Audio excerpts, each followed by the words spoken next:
Herkese merhaba. Bugün bir pazar günü Deniz'le beraber kahve içmeye buluştuk ve sohbet ediyoruz. Kaç aydır buradayız. Yani evet, şimdi sonuçta öğrenci olarak geldik ki hala öğrenci olarak devam ediyoruz. En azından ben öyle devam ediyorum. Tabii ki ekonomik olarak sıkıntılar var. Ancak sosyal rahatlık olarak hakikaten yani daha iyi bir durumdayım. Şimdi sakinlik mi istiyorum? Bulabiliyorum. Ya da bir yere mi gitmek istiyorum? Gidebiliyorum. Sen ne diyorsun? Bence özetlemek gerekirse belli bir tecrübesi olan, belli bir düzeyde eğitimi olan ve aşırı beklentileri olmadan hani ülkeyi der ne yapabilirim, ne kadar Kesinlikle. kazanabilirim, ne kadar masrafım olur gibi temel planlamaları önden düzgünce yapan herkes Evet. burada ya da herhangi bir ülkede gittiği yer neresiyse zaten geçinebiliyor. Ama işte olmayınca da olmuyor. Bakın böyle diğer ülkeler gibi komünitemiz çok sağlam değil. Şimdi birinden yardım istiyorsun yani etmeyecek. Etmeyecek yani. Edebilen çok azdır. Ve biz salondaki kanepeyi de kiraya veriyoruz. Geceliği 20 Euro'dan kanepe kiralanıyor. Ya bunları da hep yapanlar Türkler. Mesela İrlandalılar soruyor, merak ediyor Türk kültürünü. Bir tane diyecek iyi lafım bulamıyorum ya. Hani Türk yemekleri dışında ya da gezip görebileceğin yerler dışında Türk insanıyla ilgili hiçbir İnsani şey olarak bir şey yok. söyleyemiyorum. Yani Türk'ün en büyük düşmanı yine Türkler. Burada başıma ne geldiyse, ne kadar olumsuz tecrübe yaşadıysam hepsinin başrolünde Türkler oldu. Tık tık Kürtler bir de. Buradaki Türk komünitesini hepimizin bildiği bir film sahnesiyle özetleyeceğim. Titanic'in son sahnesi, tamam mı? Siz oradaki Leonardo DiCaprio'sunuz. Buradaki Türk komünitesi de Jane işte. Jane işte Jane. Tahtanın ucundan tutmanıza izin veriyor. Ama hani tahtanın Çıkmanızı- üzerinize çıkamıyorsunuz. Hani sizi de kurtarayım tam anlamıyla yok. Tam batmanı engelleyecek kadar yardım gelirse hani derdini dinler, az buçuk kıyısından köşesinden yardım eder. Eğer kendi çıkarına da olacaksa bazı durumlarda yardım eder ama hani şey değildir. Durumu analiz ettiğinizde sadece sizin lehinize bir sonuç vermiyordur. Onun da işine yarayan bir kısım vardır. O yüzden size yardım edilmiştir aslında. Evet. Problemimiz bu. Nasıl ki orada birbirimizi yani boğmaya, üstümüze hani birinin üstüne basmaya çalışıyorsak aynı şeyi burada da yapıyoruz. Ve hep dediğimiz şey oradaki yaşam kültürümüzü, yaşam tarzımızı, insana bakış açımızı buraya getiriyoruz. Yani oysa ki sen buraya geldiğin zaman sen buranın kurallarına uymalısın. Yani kimse senin kurallarına uymak zorunda değil. Yani Sen şu an değil. Hani gelirken bazılarımız riskleri al. faydalı görebilir ama borç almış buraya gelip sonra Türkiye'de kredi borcum var. Benim buradan aldığım parayı oraya ödemem gerekiyor. Çok para kazanmam lazım ama çalışmak istemiyorum ya da yoruldum ben. İşte çalışamam, edemem gibi bahaneler üretecekseniz eğer yani şartları hesaplamadan gelecekseniz evinizden çıkıp markete bile gitmeyin. Evet. Türk insanının Türk problemlerin çevre tarafları. temel problemlerinden biri biz her şeyi kolayca elde etmek istiyoruz. Evet. Çalışmak istemiyor kimse. Kimse sabretmek istemiyor. Kimse bir konuda uzmanlık edinmek istemiyor. Kimse yani dünya ya da dünyadaki hiçbir nesne ya da hiçbir canlı size, hiçbirimize bir şey borçlu değil. Dün İrlandalı arkadaşımızla işte evde yemek yiyorduk. Deniz de vardı. Yani bir noktada kadın döndü şey dedi. Siz niye bu kadar Türkler hakkında olumsuz konuşuyorsunuz? Ya ben de dedim ki canım benim Şivoncum 10 aydır buradayım. Bak başıma ne kadar olay geldiyse, canımızı sıkan ne kadar olay olduysa hepsinin ortak özelliğine farkında değil misin dedim. Hep kendimizden, kendi Doğru dedi. Hep şeyimizden hep bahsediyoruz Türklerle ilgili problem yaşadın dedi. Dedim işte bu yüzden. Yani zaten en başında ülkeyi terk etme sebebimiz sadece Türk lirasının zayıf olması ya da Kesinlikle. ülkedeki her şeyin daha pahalı olması değil ki. Biz kendi insanımızın bize yaptığından bıktık. Kesinlikle. Yani siz bunu izleyenler de bıktı, onun da farkındayım. Ama çıkış yolu yok diye bir şey yok. Şu an çıkamıyorsanız bile çeşitli sebeplerden, finansal sebep olabilir ya da hazır değilsinizdir ya da Ailede öğrencisinizdir. olur ne olur. Planlayın abi. Bakın ben planlamaya başladığımda daha üniversiteye gidiyordum. Gelmeden bir 5-6 yıl önce. Deniz Ama kaç yaşındasın? Şu an 30'a gelmek üzereyim yani. İşte Birkaç ay sonra 30 olacağım. 20'lerin ilk yarısında olan kişiler için, hatta yaş Çok farkı da değil. yok ama Çok- 20'lerindekiler özellikle ayrı bir sabırsız ve ayrı Hatta bir şu anda düşünmeyin yani. burayı. sebatsız. Ya da herhangi bir yere. Yani cebinizde paranız yok. Eğitim alıyorsunuz ya da almıyorsunuz. Eğitim almıyorsanız eğitiminizi tamamlayın. Yani Türkiye'de açık öğretim diye bir kurum var baktığınızda. Gidin Anadolu Üniversitesi'nden lisans diplomanızı alın. Evet. Evet. Liseyi bitirmediyseniz liseyi bitirin.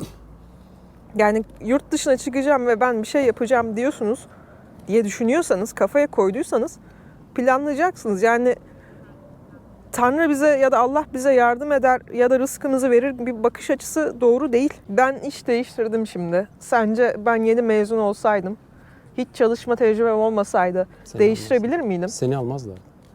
Ya anladın mı? Almazlardı yani. Yani planlayından kastım bu. Hani ben sadece ODTÜ'yü bitirdim, üzerine 2 tane master yaptım ve buraya geldim değil. Bak buna bakmıyorlar. Tecrübeye de bakıyorlar. Tecrübene bakıyor. Sen nerede ne kadar süre çalıştın, o süreç içerisinde hangi zorluklarla ve problemlerle karşılaştın, onları nasıl çözdün? Ya saatlerce süren, seanslarca süren görüşme ve interview'lardan bahsediyoruz. Yaptığınız işte en azından siz o işte iyi olduğunuzu ya da iyi olmak hani neye göre, kime göre tecrübenizin olduğunu göstermeniz lazım işverene. Yani hani gelip her şey güllük gülistanlık olacak. Şöyle böyle olacak. Yani ben şu anda mesela hakikaten ya 12 saat shift yapıyorum. Soran ya işte işim var ama öyle değil. İşim var ama 12 saat shift ayakta o kadar durmak yok. Kolay değil yani. Güllük gülistanlık değil. Ya çok üst düzey bir iş yapabiliyor olacaksınız ya da geldiğinizde sıfırdan başlıyorsanız hani ne iş olsa yaparım diye başlıyorsanız o ne iş olsa yaparımlar hiç kolay olmayacak. Bir noktadan sonra master kovalamaya geçiyor herkes. Çünkü Evet. şeyi anlıyor yani Ankara Anlaşması'yla İşin Stamp One aldıktan sonra bunun işte 2 yıl daha aynı iş yerinde çalışman gerekiyor kısmı ya da evet bazı danışmanlara istifa edip değiştirebiliyorsun vesaire diyor da bunların hepsi pandemi dönemiyle ilgiliydi aslında. Şu an her şey normale dönmüş durumda. Hani bu riski bireysel olarak kendiniz almak istiyorsanız kendiniz alın ama bu konuda iş değiştirince Stamp One yenilemesine evrak yolladığında ret alan arkadaşlar da var. Toz pembe, her şey günlük gülistanlık gibi anlatımlara inanmamak gerekiyor. Söyleyebileceğim, tavsiye niteliğinde olabilecek şey bir planınızın olması gerektiği. Ülkeden, başka bir ülkede mi yaşamak istiyorsanız güzel, ülkeyi seçin ya da ülkeleri seçin. En azından İngilizce hakimiyetinizin upper intermediate seviyede olması gerekiyor. Değil mi? Türkiye'de çalışmaya başlayın.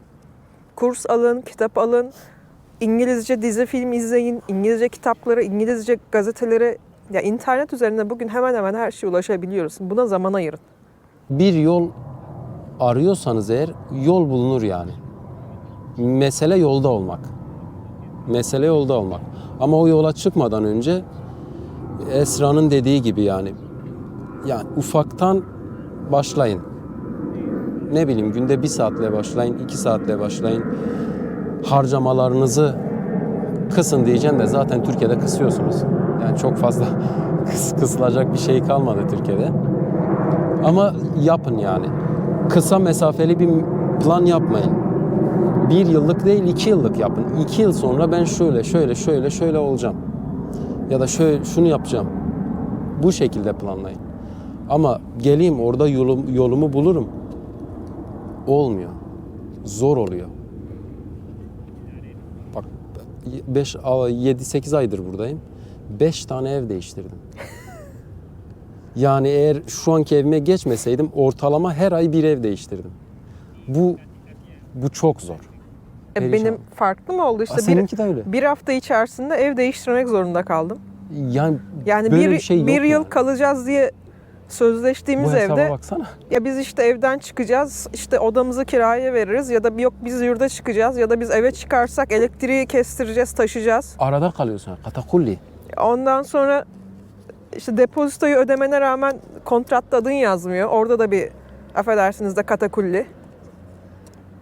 Açıkçası yani şans mı denir bilmiyorum. 24 saat içerisinde Şanslıydın. Daft üzerinden oda buldum. Ben 20 gün buldum. 24 saat üzerinde buldum. Şanslıydın yani. Direkt çıktım yani depozito ve şeyi ödedim çıktım. Hayatı boyunca plan yapmadan işte suyun götürdüğü yere giderek yolunu bulan insanlar var. Kabul ediyorum. Yaşadıkları hayatta onları mutsuz etmiyor. Hatta mutlu ediyor olabilir. Ona da amenna. Ama ben böyle yaşamıyorum. Ben elimden geldiğince önümü görebilmeye ve planlamaya çalışıyorum. Dolayısıyla bunu da herkese böyle öneriyorum. Yani başkalarının hakkını yemektense, ki bu hak yemek oluyor aslında bir noktada yani. Ama Hani işte, bir noktadan sonra 3 ay kaldım evde ya. 3 ayı da her hafta yeni bir problem vardı. Ben ne zaman anladım biliyor musun? 3 hafta öncesinde, bak sana da söylemiştim hatta, buluşacaktık edecektik, şey oldu. İşte bu hafta sonu evdeki halılar temizlenecekti. 3 hafta öncesindeki hafta sonu ya da 4 hafta öncesindeki. İşte ona göre hani 3'e bölünecek onun ödemesi. İşte biz temizleteceğiz. İstesen de istemesen de yine böyle bu bir Emrivaki negotiation gibi. değil aslında. Bu bir orta yolu bulma değil. Bu bir bildirim baktığında. Hani biz her türlü temizleteceğiz. Hani sen de katılacaksın oluyor. Tamam temizletelim falan. Bu hafta sonu, o hafta sonu dendi. Çıkmadım, ben ona göre planlarımı öteledim. Hafta sonunu boşalttım ettim. Ondan sonra yapılmadı. Onunla ilgili hiçbir yorum da yapmadı. Ben birkaç gün sonrasında dedim bunlar bir şey karıştırıyor, bu evden çıkacaklar. Ya da çıkmayı planlıyorlar. Kafalarında şey var. 2 hafta sonrasında da işte biz evden çıkabiliriz, yurda çıkabiliriz ya da baktığı evlerden bile anlıyorsun aslında bir oda var. Sen aslında planın dışındasın. Biz böyle konuşmamıştık, biz bunu şey yapmamıştık. Bir yandan da İngilizce'de bir deyim var. Türkçe'ye direkt çevirmek gerekirse domuzla güreşilmez diye. Hani açık mantığı da şu aslında. Domuz zaten çamurun içinde yaşamayı seviyor. Sen o hayvanla güreşirsen sadece domuzu eğlendirmiş olacaksın ve üstün başın kirlenmiş olacak. Sen yine istediğini alabilmiş olmayacaksın. Yani. Hani bunun direkt bir Türkçe çevirisi var mı? Varsa da ben o deyimi bilmiyorum. Ama domuzla güreşilmez abi. Ama sen bir sözde bir anlaşma yapmışsın. En az 1 yıllık ki en az 6 ay kalabilmeliydin ki yani artısını eksisini hani daha çözememişsin ki o evin. Kötüyüz, düşüncesiziz. Yani insanlık nedir bilmiyoruz. İnsanlığı kendi bildiğimiz doğrumuzmuş gibi görüyoruz yani. Ama yani genel etiğin ne olduğunu bilmiyoruz yani. Toplumsal etik nedir? Birlikte yaşama kuralları nedir?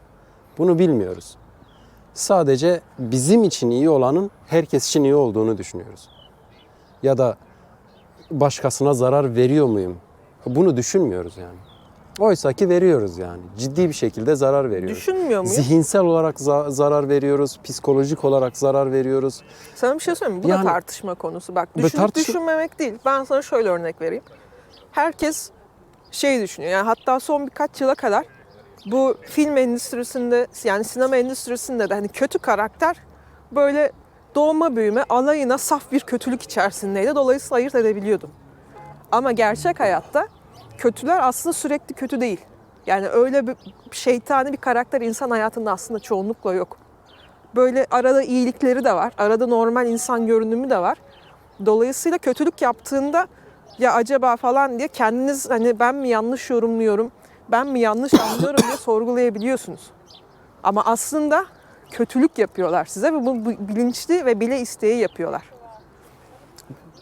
Yani insan bir hatayı bir kere yapar. Aynı şeyi sen 2 kere, 3 kere, 4 kere, 5 kere yaptığın zaman bunun adı hata olmuyor. Bunun adı kazayla yapmış olmak olmuyor. Bunun adı kasıt oluyor. Adam yaralama. Adam yaralama oluyor yani. Öldürmüyorsa yaralıyordur yani bir kere. Abi Ve yaralıyor yani. yani illa bunu terimlerle söylemek gerekiyorsa taksir adam öldürmek diye bir suç var ona bakarsan. Sen yanlışlıkla da Planlıyorsun olsa birine bir şey yaptığın zaman bunun bir cezası var. Bunun bir karşılığı var aslında. Ha, biz ama ne yapıyoruz? Kendimiz yolumuza devam ediyoruz. Çünkü domuzla güreşilmez. Bir o. Çünkü zaten hani bitiremiyorsun ve yani kendini de yolundan dönmüyorsun yani açıkçası. Çünkü her şeyi göze almışsın ya. Yani burada her şeyi göze aldığın dediğim yani sen netsin zaten. Değişen onlar. Onlar kazandığını düşünüyor ki uzun sürede kim kazanıyor, kim kaybediyor bunu kimse bilemez. Tek önemsediğim şey şu. Birine dilenmemek. İyilikte de dilenmemek, ekonomik olarak dilenmemek. Kendi bir duruşunuz olacak. O duruşa göre yolunuzu çizeceksiniz. Hayır demeyi bileceksiniz yani. Hayır demeyi öğrendiğiniz an işte o zaman karakteriniz oluşuyor. Her şeye evet demeyeceksin. Hayır diyeceksin. Niye? Niye ben sevmediğim bir şeye sırf onu mutlu etmek için ya da onu tatmin etmek için evet diyeyim ki? Hayır demeniz gerekiyorsa hayır. Kendi yolunuzu bulun. İyisini kötüsünü düşünmeyin. Yani gidince her zaman diyorum ya hep tepenin ardı. Tepenin ardında başka bir dünya var. Yani burası mesela bugün burası olmasa ülkeyi değiştirirsin, şehri değiştirirsin, işi değiştirirsin. Yapabilirsin yani. Çözüm yani değil. Çözüm ya olmadı üzüleyim ağlayayım değil. Seçeneklerinizi her zaman göz önünde bulundurun. Plan yaparken A, B, C, D ne varsa hepsini yapın. Beklentiyi yüksek tutmayın. Düşük tutun ama bu değil. En kalitesizi değil. Yani beklentilerinizi değiştirilebilir hale getirin yani. Anladınız mı? Bir düşüğünü de kullanabilir olun. Bir yükseğini de kullanabilir olun. Bu şekilde planlamanızı yapın. 1 yıl değil, 2 yıl değil, 3 yıl değil. Görüşmek üzere. Çok konuştuk, güzel konuştuk.